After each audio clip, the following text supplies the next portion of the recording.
अस्सलाम वालेकुम। इस वीडियो में अम्बलतास के मतलब कुछ इन्फॉर्मेशन देंगे, इसके क्या फ़वाइद हैं और उसको इस्तेमाल करने का क्या तरीका है। अम्बलतास की फलियां एक दरख्त पर पैदा होती हैं जिसको येलो कलर के फूल लगते हैं। अक्सर ये सड़क के किनारे आपको देखने को मिलते हैं।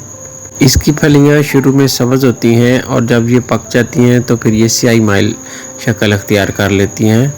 अम्बलतास को इस्तेमाल करने का सबसे बड़ा फ़ायदा ये है कि ये कब्ज़ में मुफीद है और ये आंवला की कब्ज़ में भी ये दिया जाता है, यानी इसका कोई नुकसान नहीं है। आम लोग भी इसको इस्तेमाल कर सकते हैं।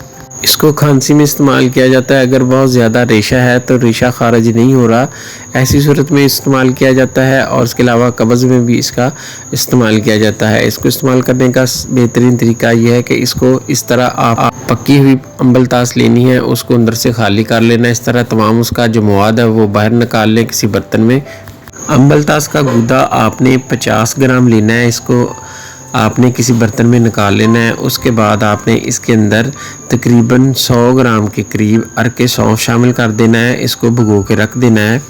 तकरीबन 10 मिनट बाद आपने इसको मल लेना है और उसके बाद छान लेना है। छानने के बाद आपने जो अरक है वो आपने पी लेना है। इसके इस्तेमाल से 1 से 2 पखाने खुल के आ जाएंगे और आपका पेट साफ़ हो जाएगा। ये आम लोग भी इस्तेमाल कर सकते हैं और हमला औरत को भी इस्तेमाल कराया जा सकता है। अगर मरीज़ा ज़्यादा कमज़ोर हो तो इसकी मिकदार थोड़ा कम कर सकते हैं। अम्बलतास को इस्तेमाल करने का एक तरीका ये भी है कि आपने इसके गूदे को तकरीबन 1 गिलास दूध में भिगो देना है।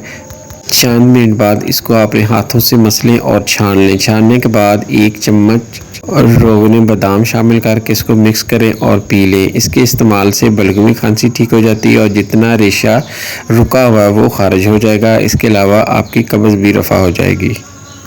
अम्बलतास को आप एक वक्त में 20 ग्राम से लेकर 50 ग्राम तक इस्तेमाल कर सकते हैं, लेकिन मरीज़ की उम्र और तबीयत के मुताबिक। ये थी जी इन्फॉर्मेशन अम्बलतास के मुतल्लिक़। इंशाल्लाह मिलते हैं नेक्स्ट वीडियो में। दुआ में याद रखिएगा। अस्सलाम वालेकुम।